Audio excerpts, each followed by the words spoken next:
Hey Mike, don't you want to lock your motorcycle? It could get stolen, and we all know you don't want that. But don't worry, it's actually pretty easy. You just have to use one of our alarm brake disc locks. It's probably not what you imagine. The brake disc lock is very compact and easy to transport in the compartment under your seat. Here's how the brake disc lock works. Mount the disc lock on your motorcycle's brake disc.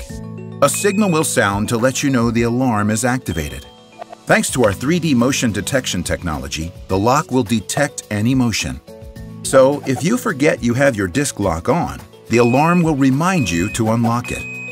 But if the movement continues, the alarm will get louder, reaching at least 100 decibels.